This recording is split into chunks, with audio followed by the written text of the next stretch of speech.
आपका सबसे hit drama बीबी बाजी, उसका आइडिया कैसे दिमाग में आया कि यार ऐसा ड्रामा लिखना है और आपने सोचा था कि 7 बजे के स्लॉट का ड्रामा इतना हिट हो जाएगा? ये बड़ा काम होता है ना कि आप नशा लगा दें और लोग कहें यार 7 कब बजेंगे और ड्रामा कब शुरू होगा। अभी कभी कभी हम ये देखते हैं कि राइटर को उस तरह का फेम नहीं मिल पाता। अभी जिस तरह एक ड्रामा बड़ा हिट है, कभी मैं कभी तुम, बात लोग फहद मुस्तफ़ा की कर रहे हैं, हानी आमिर की कर रहे हैं, डायरेक्टर की भी कर रहे हैं, बदर महमूद की भी। लेकिन अगर आप किसी से पूछें वो ड्रामा किसने लिखा है, किसी को भी नाम नहीं पता होगा। राइटर को खलील साहब की स्ट्रेटेजी अपनानी चाहिए, कुछ 2-4 कंट्रोवर्शियल स्टेटमेंट देनी चाहिए तो वो भी लाइमलाइट में आ सकते। कोई भी राइटर अगर हमारे यहाँ शो सुन रहा है, वो खुद को किस तरह से पॉलिश कर सकता है? मेरा ख्याल ये है कि जो लोग भी अगर अपना कैरियर देखना चाहते हैं राइटिंग में, वो अपने आप को एसोसिएट करें किसी सीनियर राइटर के साथ। अमूमन राइटर्स का ये भी बड़ा डरते हैं वो लोग, यार हमारी स्टोरी चोरी हो जाए। क्रिएटिविटी जो होती है ना वो कुएं की मानंद होती है, इसमें से पानी निकालते रहोगे तो पानी आता रहेगा और छोड़ दोगे तो खुश्क हो जाता है कुआं। अगर आपकी चोरी भी हो रही है ना, एक वक्त ज़रूर आएगा अगर आप जेन्युइनली लिखते हैं तो आपका नाम चल जाएगा। मुश्किल क्या है ड्रामा लिखना? ज़्यादा मुश्किल है मूवी? मैंने अभी तो कोई मूवी लिखी नहीं है तो मैं इस बारे में कुछ कह नहीं सकता। ड्रामा में सोशल इशू को एड्रेस करना कितना ज़रूरी है? ड्रामा जो है वो है ही सोसाइटी की रिफ्लेक्शन। सही है। तो जो कुछ सोसाइटी में हो रहा है वो आपको दिखाना चाहिए ड्रामे के अंदर। चैनल की तरफ से प्रेशर आया और इसका एंडिंग ना थोड़ी चेंज कर लेते हैं, या इस कैरेक्टर को थोड़ी लंबी उम्र दे देते हैं, या इसकी कम कर देते हैं। कई दफ़ा कोई नहीं कह रहा होता कितनी जो हमने किया है बहुत अच्छा है, पता चलता है वो एक्टर ही अवेलेबल नहीं है। इवन ऐसा भी होता है कि कई एक्टर्स बहुत तंग कर रहे होते हैं, एसोसिएट फ़ोन करता है यार इसने तो नचा दिया हमें, क्या है डेट्स भी नहीं है। ये तो फिक्र नहीं, कोई बात नहीं, अभी मारता हूँ अगली एपिसोड में मार के उसको ख़त्म करके। अस्सलाम वालेकुम, क्या हाल है, कैसे आप लोग? उम्मीद करता हूँ कि आप लोग बिल्कुल ठीक होंगे। और आपका दोस्त आपका भाई हाजिर है, हारिस खान। और आज हमारे साथ एक ऐसे गेस्ट मौजूद हैं जिनको आपने टीवी के पीछे देखा है, लेकिन उनका लिखा हुआ काम लोगों ने बहुत ज़्यादा पसंद किया है। 2 ड्रामे उन्होंने बहुत बड़े लिखे हैं, जिसमें बब्बन खाला के बेटियां और बीबी बाजी, जिसको हर घर में वो ड्रामा चला है। मंसूर भाई हमारे साथ मौजूद हैं। अस्सलाम वालेकुम सर। वालेकुम अस्सलाम, कैसे हैं आर्य साहब? सर अल्लाह का शुक्र, आप बताएं क्या हाल है, कैसे मिजाज हैं, कैसी तबीयत है सर आपकी? बिल्कुल ठीक, अल्लाह का शुक्र है। एंड सबसे पहले thanks for inviting me. Last time भी आपके साथ रेडियो पे एक इंटरव्यू रहा था, वो मुझे अभी भी याद है। और मैं आते हुए यही सोच रहा था कि उस वक्त भी आपने बड़े सुलझे हुए और कंपोज्ड क्वेश्चंस किए थे, तो आई वाज एक्सपेक्टिंग कि आज भी ऐसे ही होगा। मंसूर भाई, लिखने की तरफ कैसे चलेगा? अमूमन हमारे लोग होते हैं ना, वो हीरो बनना होते हैं। हम शाहरुख खान, सलमान खान को देख रहे होते हैं बचपन में, पाकिस्तानी मूवीज कम आती थी, बॉलीवुड की तरफ हमारा रुझान था। तो लिखने की तरफ कैसे आना हुआ? यार इससे पहले थोड़ा और पीछे चले जाते हैं कि इस तरफ कैसे आना हुआ। हाँ, इस तरफ कैसे आना हुआ फील्ड में मैं बेसिकली बहुत अक्सर इंटरव्यूज़ में यही वाली बात बता रहा होता हूँ कि मैंने ग्रेजुएशन की है आईटी में फ्रॉम एनडी यूनिवर्सिटी। तो उसके बाद मुझे शौक़ था मीडिया में पढ़ने लिखने का और इस तरह का काम था। तो मैंने फिर अपना एक डिप्लोमा किया national academy of performing arts से, थिएटर आर्ट्स में। और उसके बाद जब मैं आपके बाद से ये लोगों को हीरो बनने का शौक़ होता है, तो मेरा शौक़ भी वही था और वो शौक़ अभी भी मौजूद है। तो इसी शौक़ के तहत मैं डिफरेंट प्रोडक्शन हाउसेस में काम मांगने के लिए जाता था। आप खुद माशाल्लाह से काम करते हैं, आपको अंदाज़ा होगा। आप माशाल्लाह आप तो बहुत ज़्यादा काम कर रहे हैं, लेकिन आपने भी एक स्ट्रगलिंग दौर ज़रूर देखा होगा, वो जो हमें ऑडिशंस देने होते हैं, सारी चीज़ें, एक प्रोडक्शन हाउस से दूसरे प्रोडक्शन हाउस, और ये सारा चक्कर चलता है। तो मैं बस इसीलिए एक प्रोडक्शन हाउस गया था, वो फ़हीम बर्नी का प्रोडक्शन हाउस था। वहाँ उनसे मैंने काम मांगना था। उन्होंने कहा यार अभी कुछ नया शुरू नहीं कर रहा हूँ, लेकिन ईद आने वाली है, क्योंकि आपने नापा से पढ़ा है तो आप लिखना विखना भी जानते होंगे, तो मुझे एक टेलीफिल्म लिख दीजिए। मैंने सिर्फ, उससे पहले मैंने कुछ नहीं लिखा हुआ था, ना मैंने कोई थिएटर प्ले लिखा था। हाँ, थिएटर प्ले पढ़े हुए थे तो स्क्रिप्ट का थोड़ा बहुत आइडिया था। तो मैंने सिर्फ इस चक्कर में ना कि यार ये डायरेक्टर सामने खड़ा हुआ है, इसका नंबर मेरे पास आ जाएगा, मेरा नंबर इसके पास चले जाएगा, इससे मेरी बात बन जाएगी, तो इस चक्कर में मैंने कहा हाँ मैं लिख दूंगा। उससे पहले मेरा कोई एक्सपीरियंस नहीं था लिखने का। बस एक हफ्ते में वो कहानी उन्होंने ही बताई थी। मैंने एक टेलीफिल्म लिखी, वो टेलीफिल्म मैं लेकर गया, तो उन्होंने पढ़ी और वो विद इन आवर उन्होंने चैनल में भेज दी, और उसी शाम चैनल से अप्रूवल भी आ गया। वो एक बहुत बड़ी बात हुई थी, मतलब उनके लिए भी। मैंने तो नहीं सोचा, उन्होंने भी नहीं सोचा था वो ये सोच रहे थे कि अब वो उधर से कॉल आएगी कि इसमें ये चेंजेस कर दें, ऐसा कर दें, वो कर दें। तो जब वो अप्रूवल फ़ौरन आया तो वो भी सरप्राइज़ हुए। और जैसे अफजाल अहमद उसके अंदर थे, अफजल साहब प्रोड्यूसर थे उस टेलीफिल्म के, तो उन्होंने मुझे अपने ऑफिस में बुलाया और कहने लगे कि ये देखो इतने सारे स्क्रिप्ट टेबल पे रखे हुए हैं, ये हम डिफरेंट प्रोडक्शन हाउसेस में बेचते हैं, वापस आ जाते हैं, तुम तो बहुत लकी राइटर हो जिसका गया और पहली चीज़ अप्रूव हो गई और वो बनने जा रही है। तो वो मुझे इनकरेज कर रहे थे। और देखें वक्त कितना होता है। अफजल साहब ने फिर, अब जो बीबी बाजी ड्रामा था इसमें जो रामीन के फादर थे, वो फिर अफजल साहब ने मुझे वो रोल किया था उस ड्रामे बिल्कुल में। बिल्कुल। और मुझे उन्होंने फ़ोन किया कि यार तुम बहुत पॉलिश हो गए हो, तुमने बहुत अच्छा क्राफ्ट पकड़ लिया है। तो इस तरह से वो मैंने पहली टेलीफिल्म लिखी, वो ऑन एयर हो गई। उसके बाद वो आमिर खट्टर ने डायरेक्ट की थी, वो मुझे एक नया प्रोडक्शन हाउस बन रहा था, उस प्रोडक्शन हाउस ले गए, वहाँ मैंने अतिया दाऊद के साथ काम किया। वो चीज़ें तो ऑन एयर नहीं हुई, लेकिन वहीं से रास्ते बनते चले गए। फिर मैं एक चैनल था A+ अभी भी है, वहाँ पर था, वहाँ आ गया। वहाँ जंजबील थी, जंजबील आसिम बहुत बड़ी राइटर हैं, अभी माशाल्लाह से उनके नूरजहां ड्रामा ख़त्म हुआ है, बिस्मिल चल रहा है, और गैर के नाम से भी आ रहा है अभी उनके, मतलब माशाल्लाह से। तो उन्होंने फिर मुझे काफ़ी हद तक ट्रेन कर दिया, पॉलिश कर दिया। वो एक पहले से लिखा हुआ एक सीरियल था जिसमें एडिटिंग करनी थी, तो एक को राइटर के हैसियत से मेरा नाम चला। वो बेसिकली सीरियल बिलोंग करता है नुसरत समन के हवाले से, वो उन्हीं के क्रेडिट पे जाना चाहिए। लेकिन उसको मैंने एज अ को राइटर जो चेंजेस होते हैं और सारी चीज़ें वो मैंने की थी, वो भी बहुत अच्छा गया। उसमें भी हमने मतलब A+ उन दिनों में अच्छा रेटिंग वगैरह लेता, तो हमने स्लॉट लीड कर लिया था। वहाँ से फिर एक और सीरियल लिखा माजी के नाम से। फिर उसके बाद अच्छा मैं एज ए स्क्रिप्ट एडिटर और कंटेंट हेड के ऐसे से भी पैरेलल काम कर रहा था। मतलब बहुत सारे राइटर्स, जैसे अगर मैं भी लिख कर कहीं भेजता हूँ स्क्रिप्ट, तो उसकी भी कोई ना कोई बैठ के एडिटिंग करता है या उसको क्रिटिकल एनालिसिस करता है कि ये एपिसोड अच्छी है या बुरी है या इसमें चेंजेस की ज़रूरत है। तो मैं इस कैपेसिटी में भी काफ़ी अरसे तक काम करता रहा हूँ। तो इसी कैपेसिटी में फिर मैं हम टीवी आ गया as a senior script editor, वहाँ से फिर बोल टीवी चला गया एज अ कंटेंट मैनेजर, वहाँ से फिर बिग बैंग आ गया प्रोडक्शन हाउस ARY की जो सिस्टर कंपनी है, as a head of content. तो ये एक सफ़र अभी है। जिस तरह आपने कहा कि आपने खुद को पॉलिश किया, कोई भी राइटर अगर हमारे शो सुन रहा है वो खुद को किस तरह से पॉलिश कर सकता है? मूवीज़ देख के, बुक्स पढ़ के, या अपने सर्कल से सीखता है? यार मैं अगर अपने एक्सपीरियंस से बताऊँ ना, तो मूवीज़ देख के, बुक पढ़ के आप कर तो सकते हैं, लेकिन मेरा ख्याल ये है कि जो लोग भी अगर अपना कैरियर देखना चाहते हैं राइटिंग में, वो अपने आप को एसोसिएट करें किसी सीनियर राइटर के साथ, ठीक है। और उसके साथ उसको बोलें कि यार आप हमें ब्रीफ कर दें, हम आपके ड्रामे का सीन लिख कर देंगे। तो अगर उस राइटर का अपना नाम चल रहा होगा उस ड्रामे में और सीन किसी और ने लिखा है, तो वो उसको ज़रूर सही करेगा कि यार मेरे नाम से इस सीन को जाना है। तो फिर उसकी दिलचस्पी भी उतनी ही होगी। जी। और जब वो सीन सही करेगा तो आपको ये पता चल जाएगा कि आपने क्या खामी की हुई थी। एक तो होगा ना, आप कह रहे हैं ज़रा ये मैंने लिखा है, ये ज़रा आप देख लें, तो बेदिली से देखेगा, उसे पता है मेरा नाम थोड़ी चलना, इसका ही चलना, मुझे कहाँ से 4 पैसे आने। बिल्कुल। तो ये वाले तरीके से मैं आपको जितने भी राइटर्स हैं उनको यही सजेस्ट करूँगा कि अगर आप वाकई लिखना चाहते हैं, फोकस करना चाहते हैं और करियर बनाना चाहते हैं, क्योंकि बहुत अच्छा करियर है राइटिंग में, आप अच्छे पैसे कमा सकते हैं अगर आप फोकस होकर इसमें काम करें। उसका सही तरीका ये है कि आप अपने आप को किसी सीनियर राइटर के साथ एसोसिएट कर लें। मेरा हाथ जंजबील ने पकड़ लिया था, ऐसी कोई ना कोई राइटर आपको भी मिल जाएगा, वो आपका हाथ पकड़ ले। तो और मैं ये सिर्फ इसमें ही नहीं, जैसे मैंने स्क्रिप्ट, और अगर आपने करना ही है, बनना ही है राइटर, तो आप इस स्क्रिप्ट एडिटर की फील्ड में भी काम करें। इससे फ़ायदा क्या होगा, आपके पास बहुत अच्छे अच्छे राइटर्स के स्क्रिप्ट आएंगे। जब आप उन्हें पढ़ेंगे, उनकी एपिसोड पढ़ेंगे, उसको क्राफ्ट को समझेंगे। उसने मुझे बड़ा हेल्प आउट किया, मैंने बहुत बड़े बड़े राइटर्स के स्क्रिप्ट्स को एडिट किया है, तो उससे आपको क्राफ्ट को सीखने में और आसानी होगी। मतलब और फिर जो आपके सीनियर्स हैं उनके साथ आप डिस्कशन करें और ओपनली डिस्कशन करें। मुझे याद है मैंने आमरा शाहिद हैं, बी गुल है, इनके साथ भी काम किया, ये मेरे बॉसेस हैं, तो मैं बहुत ओपनली उनसे डिस्कशन करता था कि सीन मुझे सही नहीं लग रहा, हालांकि वो बहुत बड़े राइटर ने लिखा होता था, और वो भी देख के कहती थी हाँ इसे तो हमें सही करना पड़ेगा ये करके। तो उससे चीज़ें ये होती हैं कि आपका क्राफ्ट निखर के सामने आता है, और ज़रूरी ये है कि आपको अच्छे लोग मिल जाएं, ये भी बहुत ज़रूरी है। ये भी ज़रूरी। अच्छा, अमूमन राइटर्स का ये भी बड़ा डरते हैं वो लोग, यार हमारी स्टोरी चोरी हो जाएगी, होने दें, वो कहीं अपनी स्टोरी बयान करते हैं, फिर वो देखते हैं उस पर तो ड्रामा बना हुआ होता है। तो इस स्टोरी से नहीं, मैं आपको बताऊं, ऐसा होता नहीं है। ऐसा मेरे साथ भी हुआ है। एक दफ़ा मैंने किसी प्रोडक्शन हाउस में भेजी थी वो स्टोरी, अब वो मैंने कुछ दिनों बाद देखा तो वो उस स्टोरी पे ड्रामा बन के चल रहा था।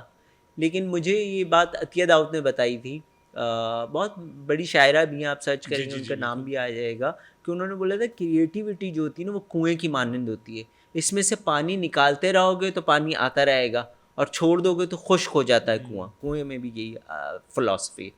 तो अगर आपकी चोरी भी हो रही है ना, एक वक्त ज़रूर आएगा अगर आप जेन्युइनली लिखते हैं तो आपका नाम चल जाएगा, आपकी स्टोरी चल जाएगी।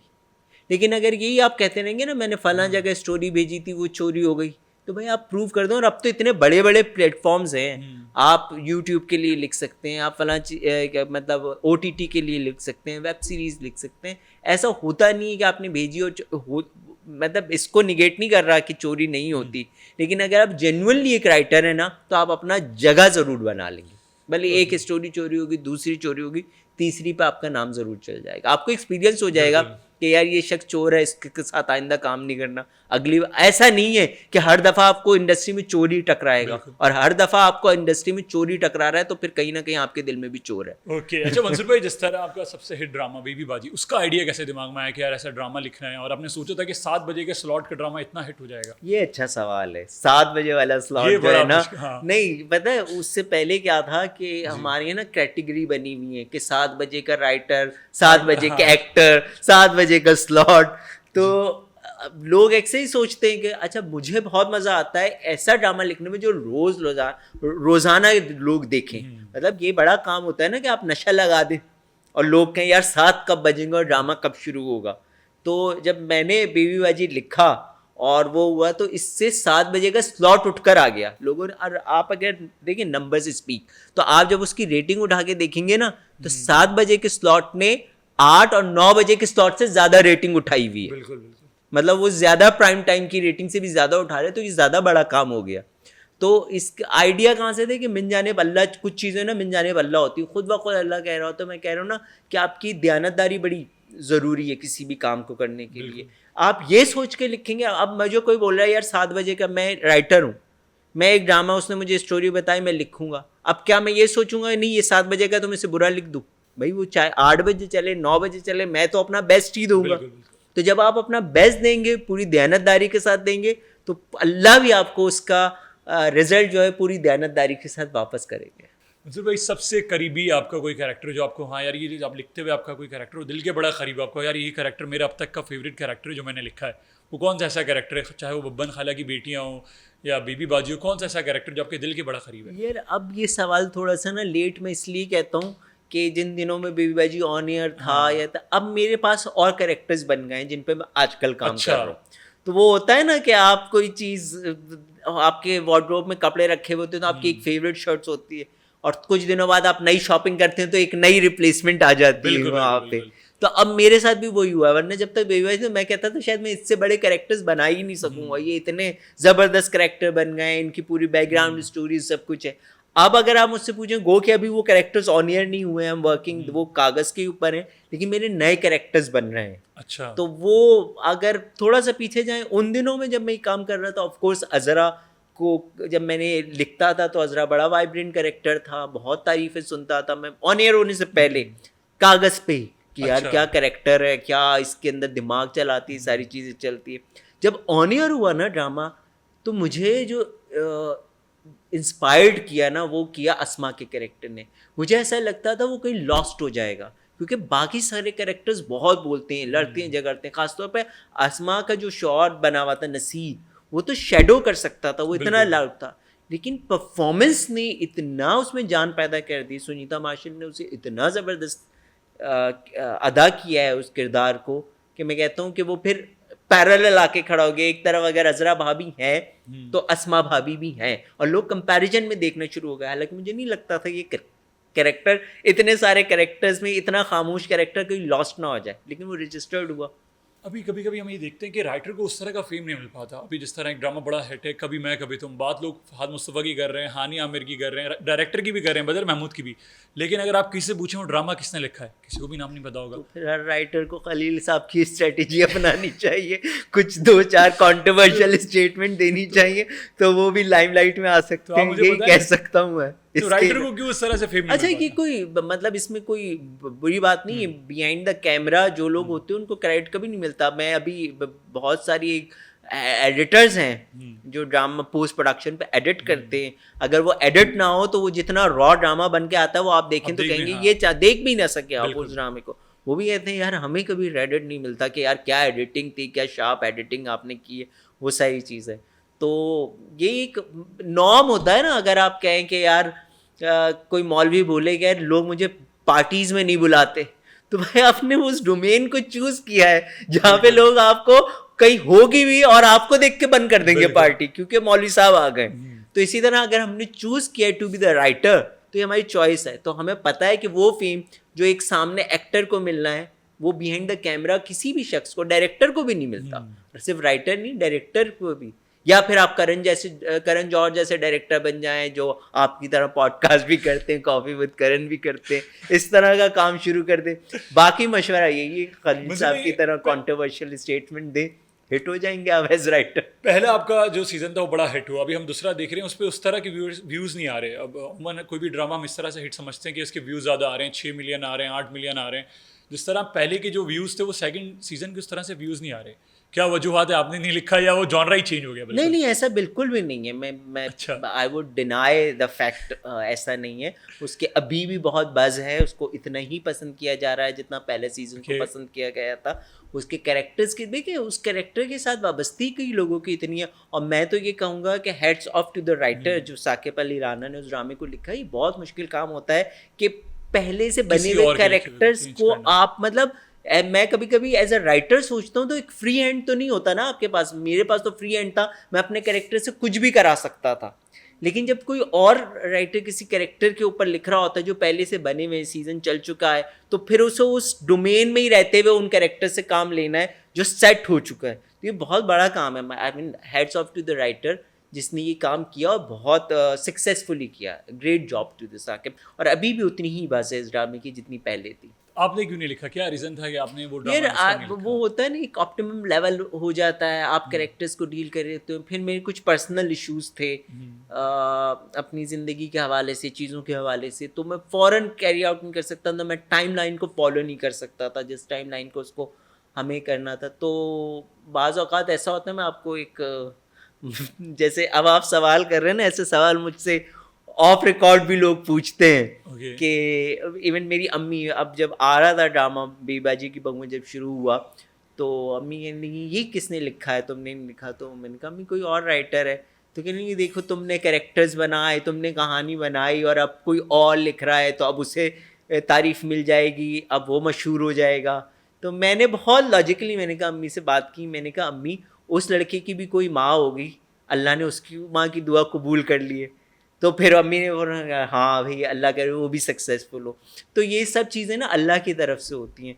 तो अपॉर्चुनिटी थी, साकिब ने उसे बहुत अच्छी तरह अवेल किया। आई गेस बहुत अच्छा लिखा और बहुत अच्छा एग्जीक्यूट हुआ। अच्छा, कभी ऐसा हुआ किसी कैरेक्टर की एंडिंग चेंज करनी पड़े, चैनल की तरफ से प्रेशर आया और इसका एंडिंग ना थोड़ी चेंज कर लेते हैं, या इस कैरेक्टर को थोड़ी लंबी उम्र दे देते हैं या इसकी कम कर देते हैं, तो इसमें राइटर को कितना नुकसान होता है? ये तो आपने बड़ी, आप मैं इसकी दूसरी चीज़ बताता हूँ। एक तो ये होगा ना कि चैनल कह रहा है, चलो वो डिस्कशन की बात करें। कई दफ़ा कोई नहीं कह रहा होता कितनी जो हमने किया है बहुत अच्छा है, पता चलता है वो एक्टर ही अवेलेबल नहीं है, वो इन डेट्स में है ही नहीं। अब हमने इस एपिसोड ऑन एयर करनी, इस एक्टर को कुछ भी करो, आगे पीछे करो।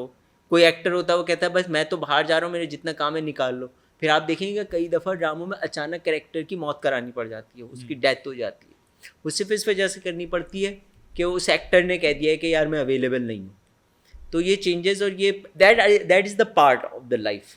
कई दफ़ा होता है। और मैंने आपको जैसे बताया, मैंने एडिटिंग बहुत की है, तो मुझे इस पे तो बड़ा जिसको कहते हैं कमाल हासिल है कि मैं फ़ौरन चेंजेस करना, आप मुझसे बोलें इसको मारने में कहता हूँ अभी मार। इवन ऐसा भी होता है कि कई एक्टर्स बहुत तंग कर रहे होते हैं, एसोसिएट फ़ोन करता है यार इसने तो नचा दिया हमें, क्या है डेट्स भी नहीं है।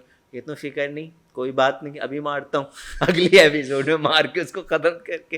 ये होता है ड्रामा। अच्छा, कौन सा ऐसा ड्रामा कभी आप लिखना चाहते थे, किसी वजूहत की वजह से वो लिख नहीं सके? कोई ऐसा ड्रामा था, कोई ऐसी स्क्रिप्ट थी जो आप लिखना चाह रहे थे लेकिन मूड हुआ गया नहीं यार इसको नहीं लिखते, या नहीं लिख सके? नहीं, ऐसा नहीं हुआ। कभी मतलब ये अभी आपने जैसे मुझसे सवाल किया था ना कि लोग एक्टर बनना चाहते हैं और आप राइटिंग की तरफ आ गए, और फिर मैंने आपको अपना जर्नी शेयर किया।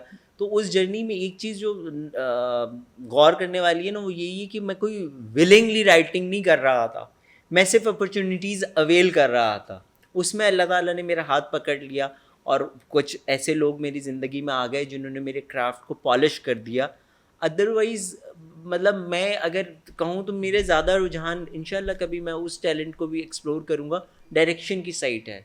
तो राइटिंग तो बस मैं ये कहता हूँ, और फिर सरवाइव भी करना है, ज़िंदगी भी गुजारनी है, आगे चल के शादी भी करनी है, इंशाल्लाह। घर का गुजारा भी करना है और पैसे भी कमाने, तो फिर जो काम मिले वो करना पड़ता है। अच्छा मंसूर भाई, किसी भी ड्रामे को हिट कौन करवाता है? असल लोग कहते हैं डायरेक्टर का काम होता है, कुछ कहते हैं राइटर का काम होता है, कुछ कहते हैं एक्टर का काम होता है। एक ड्रामे को सक्सेसफुल करने में किसका हाथ है पूरा?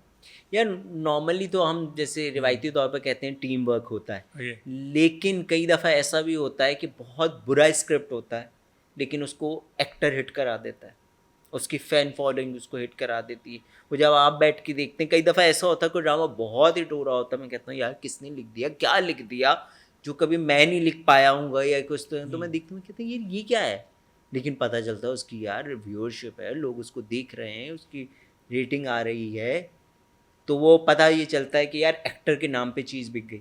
कई दफ़ा एक्टर्स बहुत बुरी एक्टिंग कर रहे होते हैं लेकिन स्क्रिप्ट इतना स्ट्रांग होता है कि वो उसको पुल ऑफ कर देता है, और कई दफ़ा डायरेक्शन बहुत अच्छी होती है, लेकिन ultimately it's a team work. And I would say that मेरे साथ तो ये बहुत मैं इस सूरत हाल में खुशकिस्मत रहा हूँ कि बब्बन खाला की बेटियाँ हों या बेबी बाजू, मुझे एक्टर्स भी बहुत अच्छे मिले और मुझे डायरेक्टर्स भी बहुत अच्छे मिले। ख़ासतौर पे तहसीन, मतलब तहसीन के साथ मैं पहली दफ़ा काम कर रहा था, मेरे बब्बन खाला की बेटियाँ आतिफ हुसैन ने डायरेक्ट किया था। He was a big name, family ड्रामे में उनका अपना ही जॉनरा था। जब मैं ये कर रहा था तो मुझे था कि यार कैसे डायरेक्टर होगा, वो चीज़ होगी नहीं होगी, मैं तो बड़े नेचुरल से सीन लिख रहा हूँ, तो इसको वो वाले तो सीन नहीं थे ना जिसके अंदर सिर्फ डायलॉग हों, ये तो घरेलू सिचुएशन थी, लेकिन तहसीन ने उसे बहुत ज़बरदस्त डायरेक्ट किया। अच्छा, ड्रामा लिखना ज़्यादा मुश्किल है या मूवी? क्योंकि हम देखते हैं पाकिस्तान में जो मूवीज़ बनती हैं वो उस तरह से काम नहीं कर पाती, अनसक्सेसफुल रह जाती हैं, लेकिन हमारे ड्रामे बड़ा सक्सेसफुल हो जाते हैं। तो मुश्किल क्या है, ड्रामा लिखना ज़्यादा मुश्किल है या मूवी?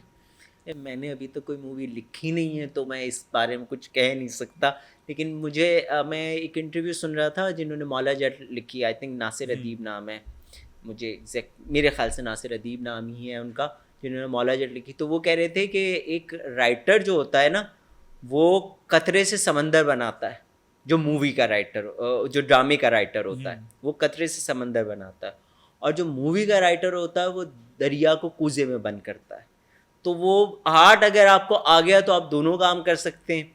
और जैसे मैं ये, अगर मुझे आप ये कहेंगे कि ये ड्रामा 26 एपिसोड पर लिखना है तो मैं स्टोरी को उसी तरह चलाऊंगा। मुझसे आप कह देंगे ये 50 एपिसोड का लिखना है, मैं स्टोरी को घुमाना शुरू कर दूंगा, यहाँ घुमाऊंगा वहाँ घुमाऊंगा, फिर जाके उधर आऊँगा, ये वाली चीज़। अच्छा, जैसे बिल्कुल एक बात आपको कहते हैं यार 15 मिनट में वहाँ पहुँच जाओ, अब आप निकल गए घर से तो थोड़ी देर फ़ोन आए कि नहीं यार अभी टाइम लगेगा, अभी मत आना। अब आप घर से निकले में तो आप कहीं बैठ जाएंगे, चाय पी लेंगे, बर्गर खा लेंगे, तो आपने टाइम स्पेंड बढ़ा दिया ना उस चीज़ को। तो यही वाली चीज़ है ड्रामे और उस। अच्छा, लोग कहते हैं कि जो पहले के ड्रामे थे उनका स्टैंडर्ड इस अभी के ड्रामों से काफ़ी बेहतर था, पहले की स्टोरी ज़्यादा बेहतर थी। आपको लगता है कि पहले के ड्रामे ज़्यादा बेहतर थे, अभी के ड्रामे थोड़े ज़्यादा बेहतर हैं यार दिखाई के ये हिसाब तो से? हर जनरेशन का मैं कहता हूँ अच्छा। डायलेमा रहा है कि पहले की चीज़ बहुत अच्छी थी। मतलब मुझे याद है मेरी दादी भी यही कहती थी, हमारे दौर में फलां चीज़ इतनी सस्ती थी, वालिद भी ये कहते हैं। और अब तो महंगाई इतनी तेज़ी से बढ़ रही है कि हमें भी लोगों से ये कहना पड़ता है कि यार हमारे दौर में तो दर लोग समझते हैं बूढ़े, भाई नहीं इतने बूढ़े नहीं, लेकिन महंगाई तेज़ी से। तो ये एक डायलेमा है कि पहले के दौर की चीज़ बहुत अच्छी थी, अभी भी बहुत बेहतरीन काम हो रहा है। अच्छा, सबसे ज़्यादा मुश्किल कभी कभी हमें होता है ना, कहीं हमारा राइटर का दिमाग स्टक हो जाता है, समझ में नहीं आ रहा होता। इस सूरत हाल में कोई अगर राइटर हमारे हमें सुन रहा है, उसको आप क्या मशवरा देना चाहेंगे जब दिमाग काम नहीं कर रहा होता है, यार इस कैरेक्टर का क्या करना है, इस स्टोरी को कैसे आगे लेके जाना है, तो उस सिचुएशन में वो राइटर क्या करे? ये बहुत अच्छा सवाल है। मतलब किसी और राइटर से करो तो मुझे क्लिपिंग्स भी भेज देना क्योंकि हर राइटर इस सिचुएशन से गुजरता है। समझ में ब्लॉक हो जाता है, ब्लॉक हो जाता है। मतलब आप यकीन करें, चैनल वालों से फ़ोन आ जाता है, फला का फ़ोन आ जाता है, लोग हाथ जोड़ लेते हैं, खुदा के लिए लिख दो, और आप कहते हैं यार मेरे क्या हो गया, मुझे लिख ही नहीं जा रहा, मेरा दिमाग ही नहीं चल रहा, मैं क्या करूँ। ये बिल्कुल ऐसे ही होता है और सब राइटर्स के साथ होता है। मैंने जितने राइटर से बात की, इसका आसान हल ये है कि आप अपने आप को पुश नहीं करें। अगर आपका दिमाग नहीं चल रहा, उस वक्त के लिए अलग हो जाए, उस चीज़ से कुछ और करें और देखना शुरू करें मुख्तलिफ ड्रामे, फिल्म, वहाँ से देखें कि कोई सिचुएशन मिल सकती है, घूमने चले जाएं। मेरा दिमाग जब बंद होता है तो आप यकीन करें मैं पब्लिक बस में सफ़र करना शुरू कर देता हूँ। मैं इधर उधर कैरेक्टर देख रहा होता हूँ और फिर आता हूँ तो मुझे ऐसा लगता है अरे हाँ, वो जो बंदा था उस सिचुएशन से एक नई सिचुएशन बन सकती है। ये सिचुएशन मैं अपने कैरेक्टर के साथ भी करा सकता हूँ। हॉस्पिटल चले जाएं, लोगों की मिजरीज देखें, आपको सिचुएशंस मिलेंगी, इधर उधर जाना शुरू कर दे, उस सिनारियो से निकल आएं जिस सिनारियो में आपका दिमाग बंद है। लगता है टाइम, बहुत से राइटर्स को लगता है। मैं अपनी पर्सनल आपके मिसाल बताऊं, मैंने बाज़ औक़ात 5 घंटे में भी 40 मिनट की एपिसोड लिखी और 50 दिन भी लगा दिए, तो ऐसा है। अच्छा, हमारे ड्रामों में सोशल इशू को एड्रेस करना कितना ज़रूरी है? हम देखते हैं कुछ ड्रामों में सोशल इशू को दिखाया जाता है, कुछ में नहीं दिखाया जाता। सोशल इशू को शो करना कितना ज़रूरी है ड्रामाज में? यार देखो, मैं तो समझता हूँ ड्रामा जो है वो है ही सोसाइटी की रिफ्लेक्शन, सही है, एक मिरर है। सही है। ठीक है ना, जो सोसाइटी में हो रहा है वो ड्रामे, तो जो कुछ सोसाइटी में हो रहा है वो आपको दिखाना चाहिए ड्रामे के अंदर। लेकिन उसको हम पर कई दफ़ा ना बहुत फोर्सफुली सोशल इशू दिखाते हैं, वो इस तरह से दिखाते हैं कि कहानी कहीं पीछे रह जाती है, वो सोशल इशू ही उसके ऊपर डिस्कस हो रहा होता है, वो लोग कहते हैं यार ये क्या लगा दिया, सर में दर्द हो गया। कहानी के साथ दिखाएं।